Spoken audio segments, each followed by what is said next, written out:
Dear students, very good morning to all of you. बच्चों, आप सब कैसे हो? मुझे उम्मीद है कि आप सब अपने परिवारजनों के साथ खैरियत ही होंगे। खेल कूद के साथ थोड़ी सी पढ़ाई भी हो जाए तो बहुत बढ़िया होगा ना। सो स्टूडेंट्स, मैं सुलेखा आज आपको क्लास 7 की सोशल स्टडीज में सिविक्स पढ़ाने जा रही हूँ।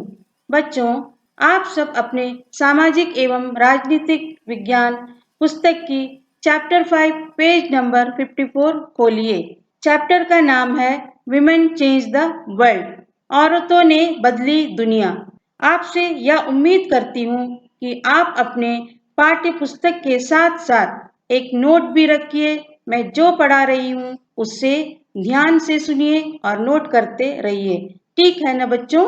प्रीवियस चैप्टर में आपने पढ़ा होगा कि कैसे समाज में स्त्री और पुरुष के लिए अलग अलग भूमिकाएं देखी जाती है। उनके लिए अलग अलग मूल्य निर्धारित किए जाते हैं और वहीं से भेद और असमानता यानी कि इनइक्वालिटी की शुरुआत होती है। हमारा समाज महिलाओं के कार्य को इम्पोर्टेंस नहीं देता। बच्चों, आज के चैप्टर में औरतों के पॉजिटिव लुक को देखेंगे। कैसे औरतें कहीं ना कहीं पंख लगाकर उड़ रही है, अर्थात महिलाएं व्यवसाय में मर्दों के साथ साथ है। पूरे विश्व में महिलाएं अपना नाम रोशन कर रही है। हमारे देश में ही नहीं, पूरे विश्व में प्रसिद्ध महिलाओं का योगदान है जो अनगिनत है। बच्चों, इस चैप्टर में हम घर के बाहर के कामों को देखेंगे और समझेंगे कि कैसे कुछ व्यवसाय महिलाओं की अपेक्षा पुरुषों के लिए अधिक उपयुक्त समझे जाते हैं। हम यह भी ज्ञात करेंगे कि समानता प्राप्त करने के लिए स्त्रियों ने कैसे संघर्ष किए। बच्चों, ध्यान से सुनिए।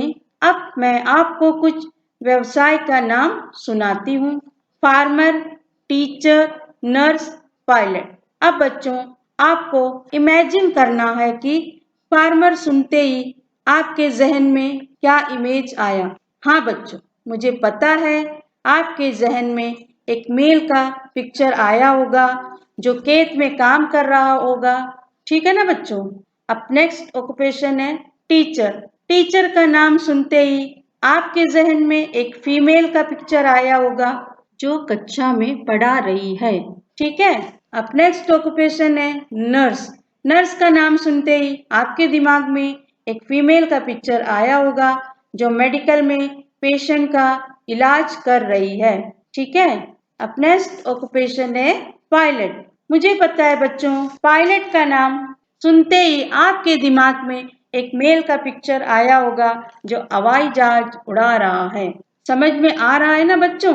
बच्चों, अपने पाठ्य पुस्तक की पेज नंबर 56 में देखिए, एक एक्टिविटी दिया गया है। रोजी मैडम की कक्षा में 30 बच्चे हैं। उन्होंने अपनी कक्षा में यही अभ्यास कराया। परिणाम इस प्रकार रहे। 30 बच्चों में शिक्षक के चित्र में 25 महिला चित्र बनाए और 5 पुरुष चित्र बनाए। किसान के चित्र में 30 बच्चों ने मेल का चित्र बनाया। नर्स के चित्र में 30 बच्चों ने फीमेल का चित्र बनाए। पायलट के चित्र में 27 बच्चों ने मेल चित्र बनाए और 3 बच्चों ने फीमेल के चित्र बनाए। रोजी मैडम की कक्षा के अधिकांश बच्चों ने नर्स के लिए महिलाओं के और पायलट के रूप में पुरुषों के चित्र बनाए। ऐसा उन्होंने इस कारण किया कि उन्हें लगता है कि घर के बाहर भी महिलाएं कुछ खास तरह के काम ही अच्छी तरह कर सकती है। उदाहरण के लिए बहुत से लोग मानते हैं कि महिलाएं अच्छी नर्सें हो सकती है क्योंकि बच्चों वे अधिक सहनशील और विनम्र होती है। इसे परिवार में स्त्रियों की भूमिका के साथ मिलाकर देखा जाता है। इसी प्रकार से माना जाता है कि विज्ञान के लिए तकनीकी यानी कि टेक्निकल दिमाग की जरूरत होती है और लड़कियां और महिलाएं तकनीकी कार्य करने में सक्षम नहीं होती। तो बच्चों, अनेक लोग इस प्रकार की रूढ़िवादी धारणाओं में विश्वास करते हैं। इसलिए बहुत सी लड़कियों को डॉक्टर या इंजीनियर बनने के लिए अध्ययन करने और प्रशिक्षण लेने के लिए वह सहयोग नहीं मिल पाता है जो लड़कों को मिलता है। अधिकांश परिवारों में स्कूली शिक्षा पूरी हो जाने के बाद लड़कियों को इस बात के लिए प्रेरित किया जाता है कि वे शादी को अपने जीवन का मुख्य लक्ष्य मान ले। बच्चों, हमें यह समझना आवश्यक है कि हम ऐसे समाज में रह रहे हैं जहां सभी बच्चों को अपने चारों ओर की दुनिया के दबावों का सामना करना पड़ता है। कभी यह दबाव बड़ों की अपेक्षाओं के रूप में होता है तो कभी यह हमारे अपने ही मित्रों के गलत तरीके से चिढ़ाने के कारण पैदा हो जाता है। लड़कों पर ऐसी नौकरी प्राप्त करने के लिए दबाव होता है जिससे उन्हें अधिक वेतन मिले। अब बच्चों, इन रूढ़ियों को तोड़ा है। आपने सुना और देखा होगा कि रेल का इंजन आदमी चलाते हैं, पर झारखंड की गरीब आदिवासी परिवार की 27 वर्षीय महिला लक्ष्मी लाकरा ने इस धारा का रूप ही बदल दिया है। उत्तरी रेलवे की वह पहली महिला इंजन चालक है। लक्ष्मी के माता पिता पढ़े लिखे नहीं हैं, पर उन्होंने अपने बच्चों को पढ़ाने के लिए बहुत संघर्ष किया। लक्ष्मी की शिक्षा एक सरकारी स्कूल में हुई। स्कूल में पढ़ने के साथ साथ लक्ष्मी घर के कार्यों में हाथ बटाती थी। उसने मन लगाकर और मेहनत से पढ़ाई की और स्कूल पूरा करके इलेक्ट्रॉनिक्स में डिप्लोमा किया। फिर वह रेलवे बोर्ड की परीक्षा में बैठी और पहली ही कोशिश में उत्तीर्ण हो गई। देखा बच्चों, लक्ष्मी लाकरा ने कैसे रूढ़ियों को तोड़कर अपना नाम रोशन किया। तो बच्चों, हमने क्या सीखा? कोई भी कार्य असंभव नहीं है। अगर हम में लगन है तो हमारा रास्ता खुद ब खुद बन जाता है। हम असंभव कार्य को संभव बनाकर सफलता की मंजिल तक पहुंच जाते हैं। बच्चों, अब इस व्याख्या से संबंधित एक कहानी इस प्रकार है। सुरेश अपना 10वीं बोर्ड का परीक्षा फल देखकर खुश था। यद्यपि विज्ञान और गणित में कम नंबर था, लेकिन अपने पसंदीदा विषय इतिहास और भाषाओं में उसे अच्छे नंबर मिले। जब सुरेश के माता पिता ने परिणाम देखे तो वे खुश नहीं हुए। सुरेश के माँ बाप चाहते थे कि वह साइंस और मैथ्स पढ़े, लेकिन सुरेश हिस्ट्री पढ़ना चाहता था, क्योंकि सुरेश के माता पिता चाहते हैं साइंस और मैथ्स पढ़कर अच्छी नौकरी करे। बच्चों, इस कहानी से हमें यह ज्ञात होता है, ऐसे माँ बाप बच्चों पर दबाव डालते हैं, उनके रुचि के अनुसार विषय पढ़ने नहीं देते। मुझे उम्मीद है कि इस चैप्टर का फर्स्ट पार्ट आपको अच्छी तरह समझ में आ गया होगा। अब इस बात से संबंधित कुछ प्रश्न। रूढ़िवादी धारणा क्या है? बच्चों, प्रश्न एक बार फिर सुनिए। रूढ़िवादी धारणा क्या है? बच्चों, मैं बताई थी कि रूढ़िवादी धारणा का अर्थ यह है कि अपने पूर्वजों द्वारा बनाई गई परंपरा जो लंबे समय से चली आ रही है, उसे उनके वंशजों द्वारा मानना ही रूढ़िवादी धारणा कहलाती है। मेरा अगला प्रश्न सुनिए। किस प्रकार के व्यवसायों में स्त्रियों की अपेक्षा पुरुष अधिक है? ध्यान से सुनिए। किस प्रकार के व्यवसायों में स्त्रियों की अपेक्षा पुरुष अधिक है? पुलिस, सेना, ड्राइवर, रेलवे, वायुयान के पायलट, व्यापार, किसान, औद्योगिक मजदूर आदि व्यवसायों में स्त्रियों की अपेक्षा पुरुष अधिक है। अगला प्रश्न। नर्स के काम में महिलाओं की संख्या अधिक क्यों है? महिलाएं अच्छी नर्सें हो सकती है क्योंकि वे अधिक सहनशील और विनम्र होती है। इसे परिवार में स्त्रियों की भूमिका के साथ मिलाकर देखा जाता है। रोगियों को जो रोग से पीड़ित है, उन्हें घर जैसा स्नेह मिलना चाहिए, जो कि नर्स के रूप में महिलाओं में मौजूद होता है। Next question. उत्तरी रेलवे की पहली महिला रेल इंजन चालक कौन थी? उत्तरी रेलवे की पहली महिला रेल इंजन चालक कौन थी? लक्ष्मी लाकरा। बच्चों, गृह कार्य के रूप में इस प्रश्न को सुनिए। उस प्रथम महिला का नाम बताइए जो मुंबई सेंट्रल रेलवे को ज्वाइन की थी। मेरा क्वेश्चन ध्यान से सुनिए। उस प्रथम महिला का नाम बताइए जो मुंबई सेंट्रल रेलवे को ज्वाइन की थी। सो स्टूडेंट्स, मैं आशा करती हूँ कि इस पाठ का प्रथम भाग आपको समझ आ गया होगा।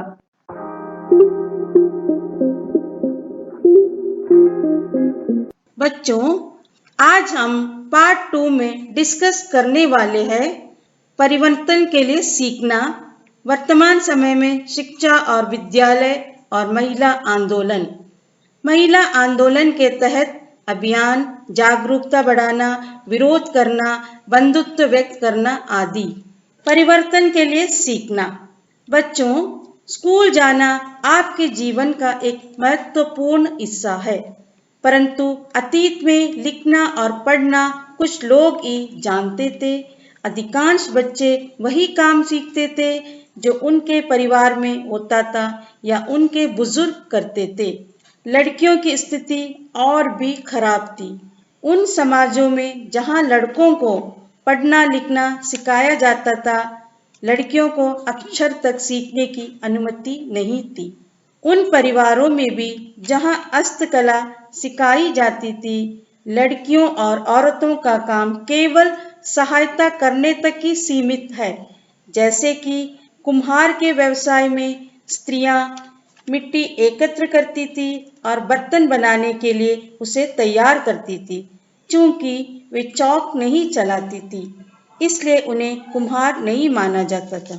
19वीं शताब्दी में शिक्षा के बारे में कई नए विचारों ने जन्म लिया। विद्यालय अधिक से अधिक खोले गए और वे समाज जिन्होंने स्वयं कभी पढ़ना लिखना नहीं सीखा था, अपने बच्चों को स्कूल भेजने लगे। तब भी लड़कियों की शिक्षा को लेकर बहुत विरोध हुआ। इसके बावजूद बहुत सी स्त्रियों और पुरुषों ने बालिकाओं के लिए स्कूल खोलने के प्रयत्न किए। स्त्रियों ने पढ़ना लिखना सीखने के लिए संघर्ष किया। औरतों के संघर्ष में राजसुंदरी देवी, रमाबाई और रुकैया सखावत हुसैन का अनुभव उल्लेखनीय है। बच्चों, राजसुंदरी देवी 200 वर्ष पूर्व पश्चिम बंगाल में पैदा हुई थी। 60 वर्ष की अवस्था में उन्होंने बांग्ला भाषा में अपनी आत्मकथा लिखी। उनकी पुस्तक आमार जीवन किसी भारतीय महिला द्वारा लिखित पहली आत्मकथा है। 14 वर्ष की उम्र से उसके मन में एक अभिलाषा पनपने लगी, मैं पढ़ना सीखूंगी और एक धार्मिक पांडुलिपि पढ़ूंगी। उन्होंने अक्षर ज्ञान अपने परिवारजनों से छुपकर किया।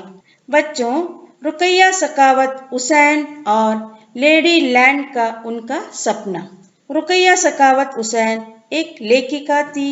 वह अपनी अंग्रेजी भाषा के कौशल का अभ्यास करने के लिए उन्होंने एक उल्लेखनीय कहानी लिखी, जिसका शीर्षक था सुल्ताना का स्वप्न।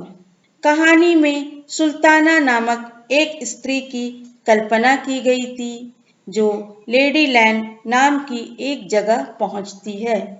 लेडी लैंड ऐसा स्थान था जहां पर स्त्रियों को पढ़ने, काम करने और आविष्कार करने की स्वतंत्रता थी। सुल्ताना लेडी लैंड में अपनी बहन सारा के साथ यात्रा पर जाती है। तभी उसकी आंख खुल जाती है और उससे पता चलता है कि वह तो केवल स्वप्न देख रही थी। 1910 में उन्होंने कोलकाता में लड़कियों के लिए एक स्कूल खोला, जो आज भी कार्य कर रहा है। बच्चों, हमारा अगला पॉइंट है वर्तमान समय में शिक्षा और विद्यालय। वर्तमान समय में भारत में बड़ी संख्या में लड़कियां गरीबी, शिक्षण की सुविधाओं के अभाव और भेदभाव के कारण स्कूल जाना छोड़ देती है। भारत में हर 10 वर्ष में जनगणना होती है, जिसमें पूरे देश की जनसंख्या की गणना की जाती है। हम सेंसस के जरिए इंफॉर्मेशन एकत्र करते हैं, सेंसस यानी कि जनगणना, जिनमें लोगों की गिनती होती है। लोगों से काफी प्रश्न पूछे जाते हैं, जैसे उनकी आयु, पढ़ाई, उनके द्वारा किए जाने वाला काम आदि। इससे लिटरेसी रेट का पता चलता है। लिटरेसी मीन्स जिसकी आयु 7 साल से ज्यादा है, वह किसी भी भाषा में पढ़ना लिखना जानता है, वह साक्षर है। साक्षरता में पुरुषों की संख्या अधिक होती है महिलाओं की अपेक्षा। बच्चों, दलित, आदिवासी और मुस्लिम वर्ग के बच्चों के स्कूल छोड़ देने के अनेक कारण हैं। अभिभावक लड़कियों को स्कूल नहीं भेजना चाहते। स्कूल दूर होने के कारण भी लड़कियों को नहीं भेजते हैं। कुछ परिवार अत्यंत निर्धन होते हैं। बहुत से बच्चे इसलिए भी स्कूल छोड़ देते हैं क्योंकि उनके साथ शिक्षक और सहपाठी भेदभाव करते हैं। बच्चों, हमारा अगला पॉइंट है महिला आंदोलन। औरतों ने व्यक्तिगत स्तर पर और आपस में मिलकर इन परिवर्तनों के लिए संघर्ष किए हैं। इन संघर्षों को महिला आंदोलन कहा जाता है। देश के विभिन्न भागों से कई औरतें और कई महिला संगठन इस आंदोलन के हिस्से हैं। कई पुरुष भी महिला आंदोलन का समर्थन करते हैं। महिला आंदोलन के तहत हम अगले पॉइंट पर चलते हैं, अभियान। भेदभाव और हिंसा के विरोध में अभियान चलाना महिला आंदोलन का एक महत्वपूर्ण हिस्सा है। सन 2006 में एक कानून बना है जिससे घर के अंदर शारीरिक और मानसिक हिंसा को भोग रही औरतों को कानूनी सुरक्षा दी जा सके। दहेज से संबंधित कानून को बदला गया ताकि दहेज मांगने वाले परिवारों को दंडित किया जा सके। जागरूकता बढ़ाना, औरतों के अधिकारों के संबंधों में समाज में जागरूकता बढ़ाना भी महिला आंदोलन का एक प्रमुख कार्य है। गीतों, नुक्कड़ नाटकों व जनसभाओं के माध्यम से वह अपना संदेश लोगों के बीच पहुंचाता है। विरोध करना, जब महिलाओं के हितों का उल्लंघन होता है, जैसे किसी कानून अथवा नीति द्वारा, तो महिला आंदोलन ऐसे उल्लंघनों के खिलाफ आवाज उठाता है। रैलियां, प्रदर्शन आदि बहुत असरकारक तरीके हैं। महिला आंदोलन के तहत बंधुत्व व्यक्त करते हैं। न्याय के अन्य मुद्दों व औरतों के साथ बंधुत्व व्यक्त करना भी महिला आंदोलन का ही हिस्सा है। बच्चों, हमारा यह चैप्टर यहाँ पर कंप्लीट होता है। बच्चों, इसमें कुछ एक्सरसाइज वर्क दिया गया है जिस पर अब हम चर्चा करेंगे। बच्चों, मेरा पहला प्रश्न है, उल्लंघन से आप क्या समझते हैं? मेरा प्रश्न दोबारा सुनिए, उल्लंघन से आप क्या समझते हैं? इसका आंसर है, जब कोई जबरदस्ती कानून तोड़ता है या खुले रूप से किसी का अपमान करता है, तब हम कह सकते हैं कि उसने उल्लंघन किया है। जब कोई जबरदस्ती कानून तोड़ता है या खुले रूप से किसी का अपमान करता है, तब हम कह सकते हैं कि उसने उल्लंघन किया है। मेरा अगला प्रश्न, महिला आंदोलन से क्या तात्पर्य है? महिला आंदोलन से क्या तात्पर्य है? इसका आंसर है, औरतों ने व्यक्तिगत स्तर पर और आपस में मिलकर कई परिवर्तनों के लिए संघर्ष किया है। इन संघर्ष को महिला आंदोलन कहा जाता है। नेक्स्ट क्वेश्चन, 19वीं सदी में महिलाओं के पढ़ने के प्रति लोगों की क्या धारणा थी? बच्चों, इसका आंसर है, 19वीं सदी में लोगों का विश्वास था कि यदि लड़की लिखती पढ़ती है तो वह पति के लिए दुर्भाग्य लाती है और विधवा हो जाती है। नेक्स्ट क्वेश्चन, 19वीं शताब्दी में शिक्षा के बारे में कौन से नए विचारों ने जन्म लिया? इसका आंसर है, इस काल में स्कूल और कॉलेज खोले गए। वे समाज जिन्होंने स्वयं कभी पढ़ना लिखना नहीं सीखा था, अपने बच्चों को भेजने लगे। तब भी लड़कियों की शिक्षा को लेकर बहुत विरोध हुआ। इसके बावजूद बहुत सी स्त्रियों और पुरुषों ने बालिकाओं के लिए स्कूल खोलने के प्रयत्न किए। स्त्रियों ने पढ़ना लिखना सीखने के लिए संघर्ष किया। बच्चों, अगला प्रश्न है, 19वीं सदी से पहले लड़कियां क्यों अशिक्षित थी? इसका आंसर है, 19वीं सदी से पहले लड़कियों के अशिक्षित होने के कई कारण थे। लड़कियों की बहुत कम उम्र में शादी कर दी जाती थी। लड़कियों को घर से बाहर निकलना उचित नहीं माना जाता था। लड़कियों के लिए एक भी स्कूल नहीं थे और लड़कों के स्कूल में लड़कियों को स्कूल पढ़ाना गलत मानते थे। बच्चों, मैं गृह कार्य के रूप में आपको यह प्रश्न दे रही हूँ। अंतर्राष्ट्रीय महिला दिवस कब मनाया जाता है? मेरा प्रश्न मैं रिपीट कर रही हूँ बच्चों, अंतर्राष्ट्रीय महिला दिवस कब मनाया जाता है? बच्चों, इस चैप्टर में आप यह एक्टिविटी भी कर सकते हैं, फेमस विमेंस का पिक्चर कलेक्ट करके चार्ट बनाना, या यह भी कर सकते हैं बच्चों, कोई एक फेमस विमेन जैसे कि कल्पना चावला के बारे में लिखना और उसका पिक्चर नोट में पेस्ट करना। अच्छा बच्चों, आज इतना ही। मैं आशा करती हूँ कि आपको यह चैप्टर का पार्ट 2 अच्छी तरह समझ आ गया होगा। अगली बार फिर मिलते हैं। अलविदा बच्चों।